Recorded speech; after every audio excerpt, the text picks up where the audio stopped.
అందరం కూడా మాట్లాడుతూ సభా వేదికగా నేను తెలియజేసేది ఏంటంటే, ఎవరమైనా సరే ఎదుటి వారిని గౌరవించుకుంటూ విమర్శలు, సద్విమర్శలు, ప్రతి విమర్శలు చేయాలి తప్ప భాషని ఇంకా దిగజారుస్తూ మాటలు మాట్లాడడం అనేది సరైనది కాదనేది నా అభిప్రాయం. కొత్తగా వచ్చిన నాలాంటి వారు 57 మంది ఈ అసెంబ్లీలో ఉన్నారు. మిమ్మల్ని చూసి మేము నేర్చుకోవాలి, కానీ మీరు మాట్లాడే భాష ద్వారా ఇంకొక 4 పదాలు కలిపి దిగజారిపోయే భాషను మాట్లాడేంతటి మాటలు మాట్లాడడం బాగుండదని అనుకుంటున్నాను. ఒకరు మూర్ఖులైతే ఇంకొకరు వారికి సద్విమర్శ చేసి సరైన మార్గంలో పెట్టాలి తప్ప, ఒకరు అన్నారు కదా నేను ఇంకొక 2-3 మాటలు ఎక్కువ మాట్లాడితే నాకు ప్రజల్లో మంచి పేరు వస్తుందని అనుకుంటున్నారు తప్ప అది బాగులేదు.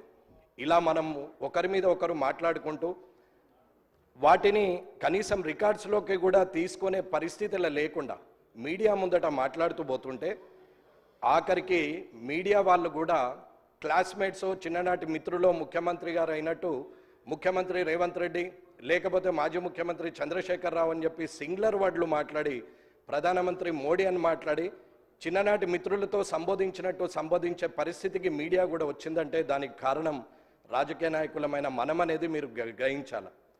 బూతులు మాట్లాడడమే రాజకీయ లక్షణం అనుకుంటే అది అవలక్షణం అనేది నా అభిప్రాయం.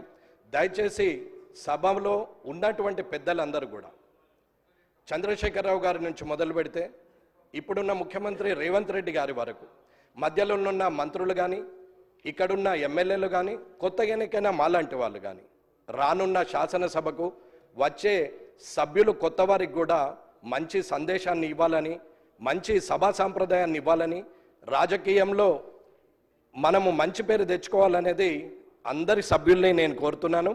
మీడియా ముందట నోటికొచ్చినట్టు మనం మాట్లాడడం వల్ల మనల్ని మనం దిగజారుస్తూ ప్రజల్లో చెడు పేరు తీసుకొస్తున్నాం అనేది ఆలోచించాలి. ఇకపోతే హైదరాబాద్ పట్టణం వరల్డ్ క్లాస్ అంటారు, మన మాటలేమో థర్డ్ క్లాస్కి పోతున్నాయి. ఈ వరల్డ్ క్లాస్, థర్డ్ క్లాస్ని కొంచెం చూసుకుంటూ ప్రజలందరూ కూడా గమనిస్తున్నారు. కాబట్టి మీరు సభను అధ్యక్ష మీరు ఖచ్చితంగా ఇది చెప్పాల్సిన అవసరం ఉన్నదని తెలియజేస్తున్నారు. శ్రీ జాఫర్ హుస్సేన్ గారు, మినిస్టర్ గారు. గౌరవ సభ్యులు వెంకటరమణారెడ్డి గారు చెప్పిన ప్రస్తావన చాలా ముఖ్యమైనది అధ్యక్ష. ప్రతి పార్టీకి సంబంధించిన సీనియర్లు, ఆ వ్యవస్థ అందరూ కూడా అదే విధమైన